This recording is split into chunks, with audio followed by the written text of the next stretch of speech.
is landed in Leadership and Enlightenment, a podcast where the guests are exceptional humans that have faced their fears to crest into their best selves, growing into a way they can help their communities, creating opportunities, and sharing their secrets and their tips that they learned along the way.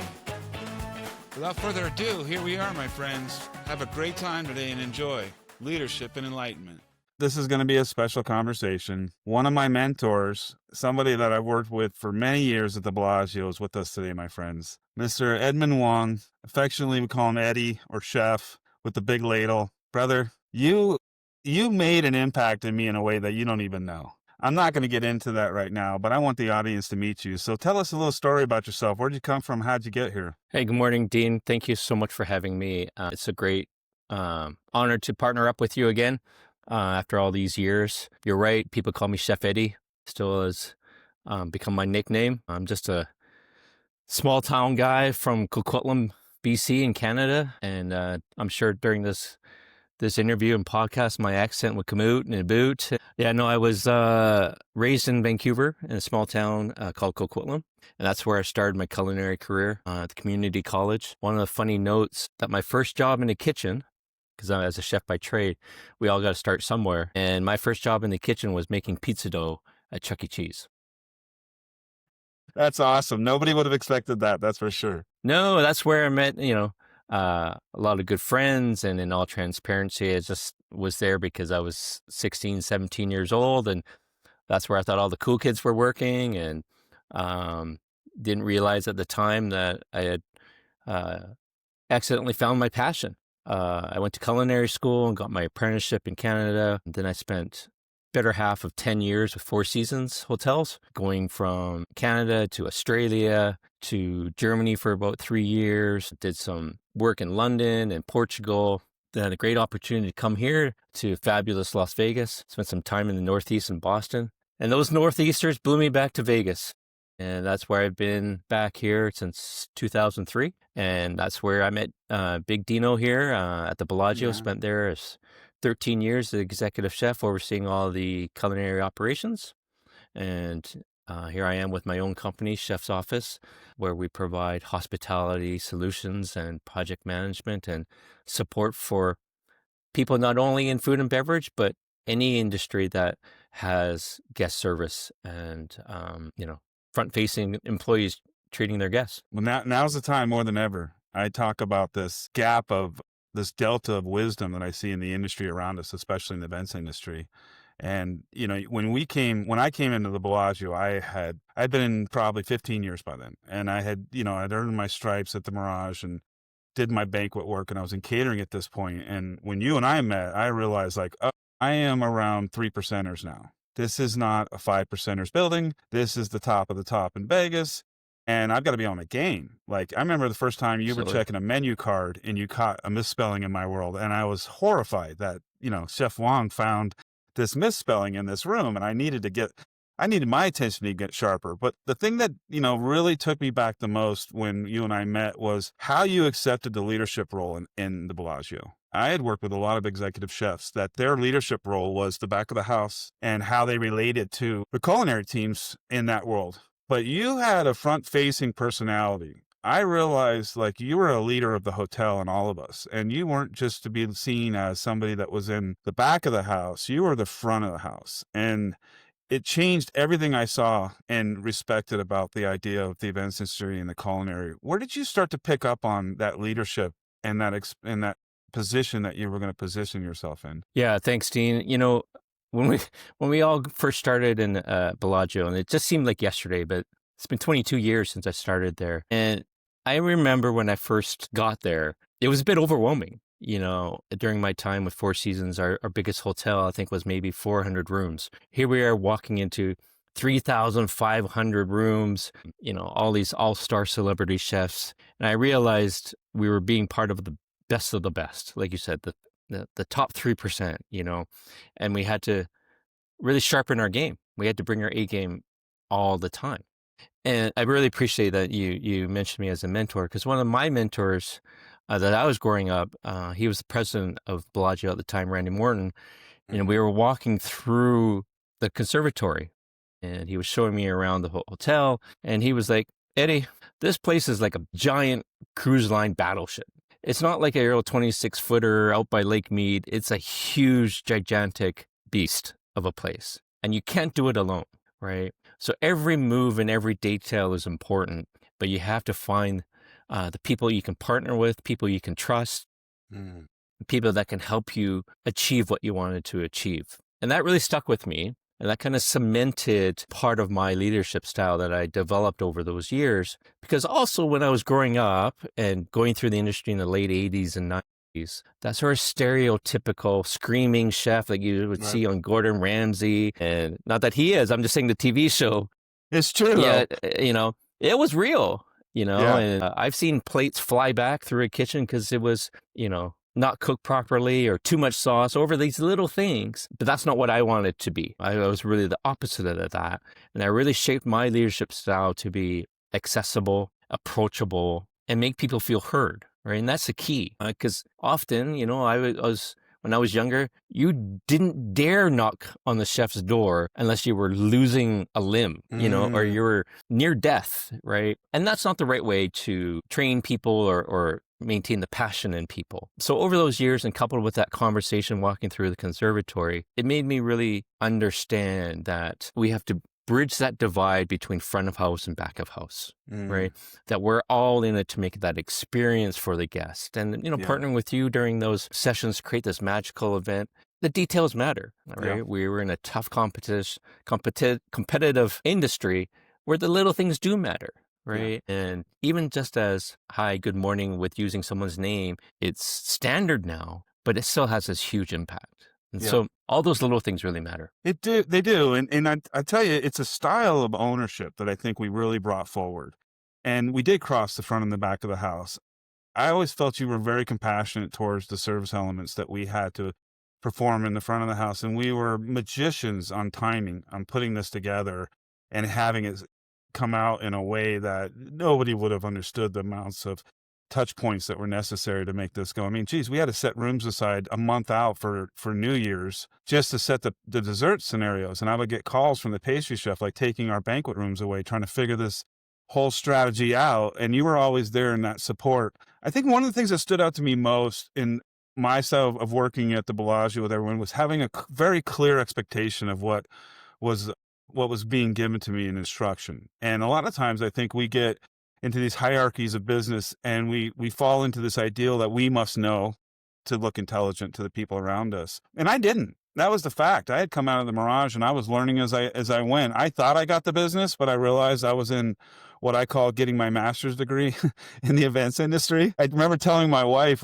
hey, just give me 6 months. I'll figure out the gray area. We'll be back to this world we used to live in. And about a year later, I said to her, I figured something out. She's like, what? I go, there's no gray area. Like, this is in it to win it. We're here to get our degree. We're going to either stay or teach, or we're going to go and use it and do something else. And I think one of the things that I took into heart that really helped me through that was always clarifying with my leadership. And I know there was a couple times that you and I would have conversations and it would get confusing to me what we were trying to establish, but I would go home, I would interpret it. I'd come back the next day and I'd go, Chef, this is what I heard. Is this what you said? And you would come to me and go, no, Dean, that's actually not what we're trying to do. We're trying to do this. And it would be very clear then from that point forward. And I could go out and organize the 200 people in my world going the right way too. But that ability to be honest with ourselves and really get down to that minutia, I think is what the difference was personally to me, that we weren't running around showing off to each other what we could do. We were a unified team and we knew we were moving the market. If anybody had taken an idea into the industry, they most likely saw it at the Bellagio before they went out and took it on that. Absolutely. We were definitely the trendsetters, definitely leaders of the market.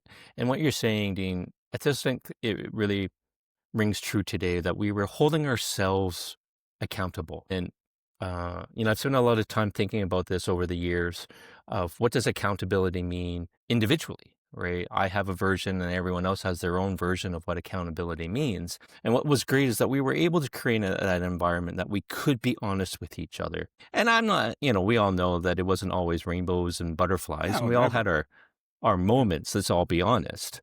Yep. It's a stressful, high-paced environment, but we were honest enough to be able to come back and say, is this what you really meant? I didn't quite understand. And that's a certain level of vulnerability, is not to be able to feel that I have to know everything and be like that peacock and strut around. I followed a lot of Brene Brown, who is, I think, an incredible leadership advocate. And vulnerability is a big piece, right? But we were able to allow our teams, each other, to be comfortable and say, hey, I got Dean's back. He's just not sure, Yeah. right? And if I knew everything, then I'm doing a disservice for everyone. Hmm. And one of the things I really learned over the years is I don't have to be the best culinarian. During the time, we worked with some chefs that obviously Julian Serrano, Picasso, Yeah. Michael Mina Vane, the Le Cirque Macchioni family. I learned tons from them, right? But I was able to bring one of my strengths from a level of organization, administration that helps everything click, right? Yeah. And I Yeah. learned a lot from, your team and how to interact with guests, not from a sales perspective, but able to listen to what the Right. guests want, as opposed Yeah. to, this is what I think you want. Right. And I think today's industry, that's an art that's a bit missed, Yeah. right? That we're trying to project, hey, we think this is what you want, as Yeah. opposed to, this is what you want. And let's Yeah. help you Well, I think, deliver it. remember the biggest one? The biggest one to me was when our largest group of the year came to us and said that we had what, 120 tables in their gala dinner, maybe 150 in their gala dinner. And they said they wanted 150 individually made cakes for each table. And I think as like a collective team, we all literally just went home that day and said, we quit. Like, this isn't possible. I mean, do you realize this, the logistics on cooking 120 cakes at the same time and having them all different and putting them out? Like, this isn't possible. But we knew they wanted this impression point, and what we came up with, I thought, was 10 times better. We ended up creating these show cakes that were, some of them 5-6 feet tall, that were in the design of Louis Vuitton, of the highest brands that you can imagine, suitcases stacked, just the coolest things you've ever seen in cakes. And we set them around the perimeter of the room, and we created essentially a gallery where we put spotlights on them. And I think this was the first time anybody had ever done a selfie setup, even before we even knew what a selfie was back then. People were taking Absolutely. pictures with these things like they were at the Grammys. And then we just figured out logistically in the back how to serve cake for dessert that made sense to the table. And the client won, hands down, all the way over. But we didn't find ourselves trying to accomplish what we were asked. We found a way of creating what they really were envisioning, and they didn't know it. And I always take such great pride from the fact that we were able to come together in that way. And I think it took all of us in a certain way. One of my bigger growth lessons was to realize I didn't need to be as strong as everybody else in everything they did. I could stay in my lane and be as strong as what I did. And we all came together in this really magical way, and let the coaches and the quarterbacks do what they do. I mean, Randy was part of the group. Like, there was not an event that went through that building that he didn't know about or was a part of. And we knew that our jobs were what they were, but his job was what it was too. And we all just enjoyed that strength. It showed me the pinnacle of what it would feel like to be involved in a high performance team. Absolutely. But you didn't stay, and I didn't stay, because we realized we had to get out and teach. And so it took you into your next step, which I always thought was a very cool move you made. Talk to us about that. Yeah, after Bellagio, you feel like you're at the mecca of culinary, right? And being absorbed with all these opportunities. And just to touch base about what you were talking about, was everyone kind of knew their strengths and their swim lanes, right? And trusted each other to allow that quarterback to be the quarterback, or the running back to carry the ball, those on the defensive positions just play their role, and that we had each other's back, right? And that was the beauty of, the communication, the trust, the honesty, right? The celebrations, the collaboration that really ultimately gelled into the high performing team. But I wanted to continue to challenge myself, right? And I always saw myself as Chef Eddie, right? Wearing the white coat. And I wanted to look at the business holistically, right? And play more of a part of front of house, back of house, and bringing that, again, closing the divide in a different role. So I went over to the Mirage at the time as the vice president of food and beverage. And that's where it all started, right? If anyone really knows, the lore of history, or the lore of the Vegas Strip, when the Mirage was built in 1989, it was no one saw anything like that. It was Nobody. groundbreaking. Yeah. And, when I was there in 16, many, many years though, but the culture of excellence was still within the building, right? It was so many people that were still there from day one that still carried on that level of excellence and the desire to learn, right? And I'll share a quick story. When I first got there, I'm all suited up and thinking I gotta look sharp and, gotta think about, I gotta know everything, but not everything. So I'm walking around the casino and, there's all these sort of side salad bars that help service the casino floor that you can get your drinks and cocktails, right? And where all the servers go. And I was with my director at the time, and we were just walking around. He's introducing me to people, and he didn't necessarily introduce who I was. We were just walking around, and there was this lovely lady there who had been there since day one. And I'm going to use a different name, right? Her name was, just call her Jane, right? Just for this instance. But Jane must have been having a bad day because she was a little cranky, and I didn't know her. I didn't know Yeah. who she was. She just was kind of very short and curt, and Uh-huh. kind of like, who are you? Like, I oh, know this person. yeah. It's like, here's another suit coming into my world. Like, they're only going to be here for a couple years. Like, Yeah. that kind of approach. Yeah. And someone, was like, hey, this is Eddie. He's the new vice president, right? Like, so she was like, and here we go again. And she said, well, what do you think you're going to teach me?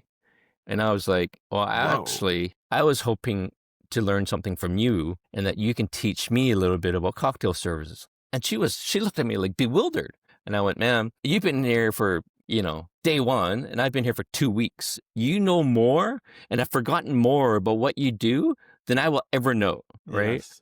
And help me understand so I could help you. And she genuinely seemed surprised by that. And, over my 3 years there, we had a very, really good relationship. And she flagged me down on the floor. Hey, hey, hey. And she would somehow call me Chef Eddie. I don't even know how she found that out, but she called, hey, Chef Eddie, Chef Eddie. I'm like, hey, Jane. And she's like, I got this really new great meatball recipe. Like, I want you to try it. I'm like, My sure, gosh. right? And then she told me about her grandkids, and I just really remember that and share that. It's just connecting with your team, right? Yeah, Is so important, right? it But is. she had that passion of making people feel alive. The Mirage carried that on, I believe, because of Steve Wynn. And, that conversation can go a lot of different directions depending on who's listening to this. But I worked for the Mirage as well for about 8 years. And I got my operations chops there. And I worked through, I guess, my childhood into my young adult years. And yes, the love or the compassion that we had for our guests were loyal. It was loyalty. We knew in that building that our relationships with the guests is what brought them back, and that we were iconic in a lot of ways, and we could be proud of that. We weren't at the Bellagio's level of service necessarily, but we were at a level that was something you could be very proud of, and we were performing on a daily that was in its own world. And if I was to track back all of these reasonings, it's because I heard Steve Wynn when I worked at the Golden Nugget years ago, and he opened the Mirage with that same philosophy of loyalty and hospitality marketing, and he was the master at it. He knew how to get his employees to understand that that was important, and we would live and die in that building to ensure somebody's experience was at the level it needed to be. I mean, I'm gonna go on for just a second here because one of my coolest stories is when we got to open the Love Show at the Mirage. It was a 2-day event that went all day, all night. If anybody can imagine this, one of our biggest headaches was getting all the paper products out of Southern California because we had basically gutted out all of Las Vegas. There was no inventory left in Las Vegas, and we had to ship it in. But I got to hear right after the Larry King interview, the Beatles talk to each other in a way that Ringo and Paul were walking up the staircase to the Dolphin Bar, and I was in a role I could actually position myself there, and I heard them speak to each other in a way that two friends would talk, and they were just asking like, how did the interview go? I think it went great, mate. And I was like, dude, I am in the right place at the right time in this town. We were doing things back then that literally felt like we were painting a Picasso, and the rest Absolutely. of the world was essentially just trying to put it together, and we were just involved, and I didn't know until you look back later, like this was a super magical time that we were in Vegas. Yeah, absolutely. And I was there a little later, but we were able to celebrate, I think it was, a very milestone anniversary for the Love Show. And I remember we were in the parlor lounge in the bar. It was a little bit more of the VIP area. And everywhere I turned was this A-list celebrity, right? I'm standing next to, so-and-so and so-and-so. And I was like, wow, Yeah. This is it. Yeah. And, I just, everyone that was there that was very well known, when everyone kind of heard, oh, Mr. or Sir Paul McCartney is coming, right? Yeah. And he entered the Love Show entrance through a different area because of who he was and security, or mostly from a safety perspective. And everyone was like kids, with their nose to the window, just trying to glimpse. And it was just sort of very magical, though, in a way that everyone was very grounded and, not like this, oh, who am I? Who am I? It was just such a grounded event. And I think that was just really part of what the Mirage was this approachable level of luxury, but people were grounded. There you go. And, Yeah. what stuck with people, I think, to your point, there was a bartender who would work at the pool during the summer season. She had been there for many, many years. And it really hit home for me one day when, it was my first real, I was there for a couple months, and we met these regular guests, and they're like, hey, is, Sarah working at the bar? We're like, oh no, Sarah's off today. She's like, oh, we come here. We've been here for like 18 years and we have to say hi to her. I was like, really? But it wasn't just one group of guests. It was multiple guests, Yeah. right? That are coming annually every year, and they remember, right? Isn't that incredible? That bartender. My I never son- really heard that necessarily at some my other son places. grew up at the Mirage too, and went from like lifeguard to lead cabana host over the years. And he would tell me the same thing about guests. And I felt the same way when I was working at the Mirage. There was actually a legacy that we left behind in Vegas, funny enough, by our last names and our roles, that to this day, they're still learning from. And the stories are told from that we were a part of. And I know this is still going to be a place for you and I to reinvest ourselves back in future years to come, because of the way that we've taken off this lid and we can now reinsert ourselves back into this industry, essentially because we see the need and we realize like that place that we came from is necessary. So why don't we move into that place in your life now and how you're really bringing that to companies? Because we've really outlined, that value that we saw in it. And I know you're able to take that forward into these organizations. What are some of the things that you're doing with that? Yeah, it's a great segue. Our organization really strives around, well, let me give you the history of our tagline. One day, we're trying to rally the troops, and what is something that they can really understand, right? And chefs are unique individuals in their own right. Creative types. Yeah, creative, and they're high strung sometimes, right? But our industry is about people, right? And the emotion around that sensation of joy versus disappointment, right? When people complain, I don't like this, I don't like that. Well, who knows what's behind them, but they're not unhappy with their experience, or they're elated because they've had a great experience. But it also applies back of house, right? Behind the scenes. So we create this tagline called food focused, people driven, right? And so we really were like, hey, we're the culinary experts. So, and food is our passion, but we can't do it alone. We have to do it with each other, right? And that meant your cooks, your sous chefs, your front of house, all of that, right? People. And my boss at the time, who, I guess I'll name drop here, she's a wonderful lady, Anne Marie Mormondo. She was the vice president of food and beverage at the time, and Yep, she really one of my favorite humans. Shaped my career tremendously. Not only because she gave me the opportunity to lead the culinary department at Bellagio, but just on all levels, right? Just fantastic. And so she's like, oh, let's adopt this to something greater, right? So we had food focused, service committed, people driven. And so over the years, I've changed it up to be hospitality focused, solutions driven. That's sort of sums it all up. And what was the guiding sort of principle around it was, we want to make these experiences, right? And make a memorable moment at each interaction, was one of our executives that, paraphrasing his quote.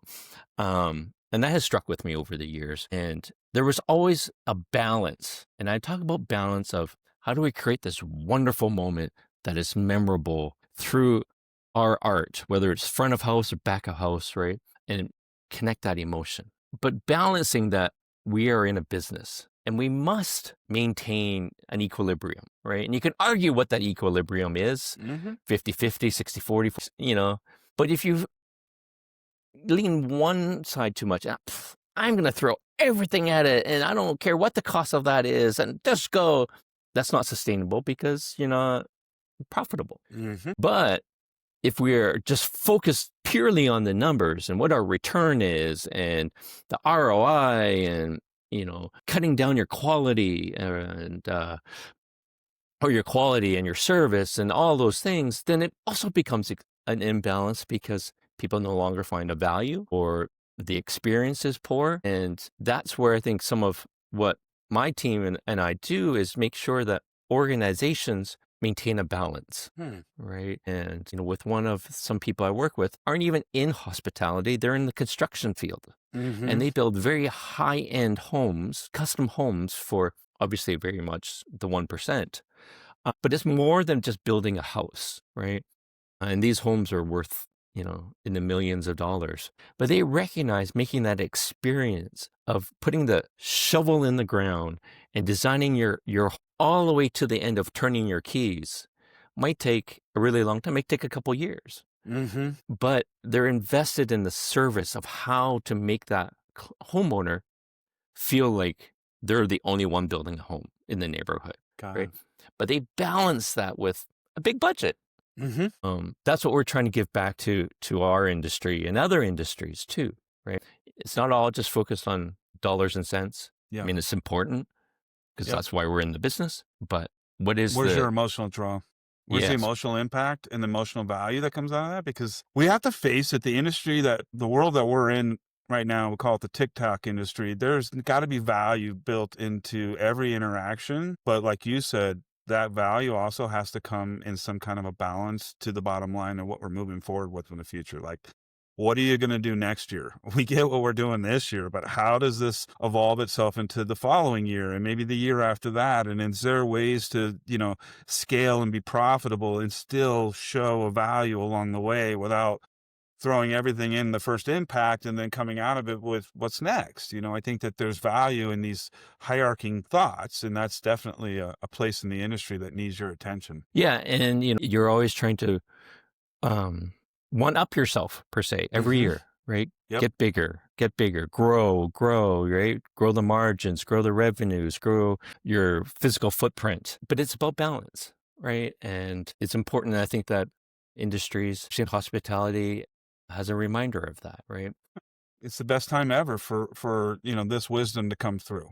I use it in my own business model with my clients. Yesterday I was talking to a client. We were trying to work through the best destination in Denver for him. And this year, for the fit, he ended up with a really good price point at two high-end hotels that wouldn't necessarily be in his market. And he's excited. He wants to make the decision. And I'm like, well, what about next year? Like, this is the top of the mountain. You're buying the big diamond ring now. So we have to consider how that's going to affect itself into, that flow into next year, that future value, how I see the market growing around that, what those price points might be for you. And I think, I know this is a really strong place for us to take a position because just naturally the industry is young in some ways and they're growing as they are, and they're focused in where they are right now. This immediate, I have to show value to my boss. I need to have outcome in this event, and there needs to be an ROI return, and they're coming back next year. This is just like literally the main focus. But we know coming out of some groups that we had back in our old days that they were multi-year groups,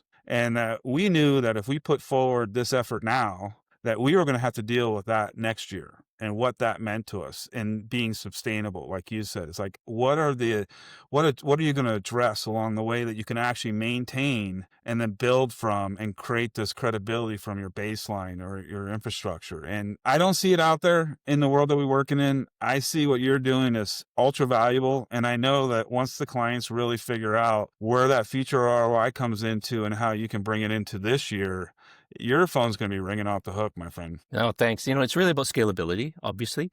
And it's interesting about the price points that you talk about in value. And years ago, I felt like a salmon going upriver on this project, right? I had the support of my team and my bosses that, we were going to revamp a Japanese concept, a Japanese restaurant. The infrastructure and the bones of a place was still beautiful, but we make some tweaks. We made it much more approachable. We made the bar more engaging, and we implemented a little robota grill so there was action and the aroma in the lounge. And we made a bold step to reduce the average check by about $20. Wow. it was a gamble for sure. Right, and we're in Vegas. It's a gambling town. Yeah. But we bet that we had priced ourselves out of the market in our building per se, and we'll bring it back down, and we'll make it all back up in volume. And that theory, maybe it was a lightning strike in a bottle, but it worked, right?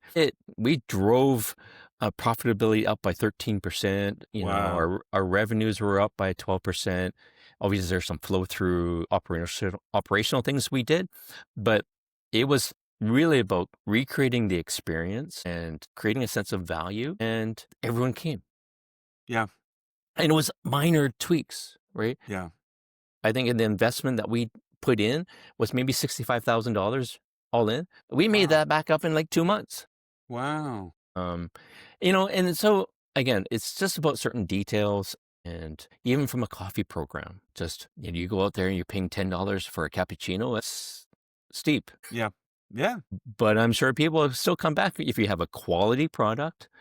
You sell for 6, 7, you're going to make that return back, right? So interesting that you're going there. I mean, like, a couple things flashed in my head. I've become a big fan of the Starbucks protein foam. Sure, I don't know if sure. anybody's tried that yet, but it turns your morning coffee into your breakfast. There's no additional cost they give to put it in there, but it sure makes the value of that $8 to $10 that you're spending even more valuable. And you wonder, what's the cost to put the protein foam in there? It's probably not as much as we would think. Right, right. And that comes really right down to this ideal that you're talking about. And in our industry, especially the events industry, you've got so many factors now you're dealing with. You have that AV pillar that you have to work through that wasn't there before. The room rates are going up. There's the pluses all around that world that are having to be in play. And then food and beverage is finding itself in that third margin now, where it used to be in the second or even the first when you're making these decisions. And so the focus point of it starts to devalue the people that are involved. And that's why I think that the reset of your involvement,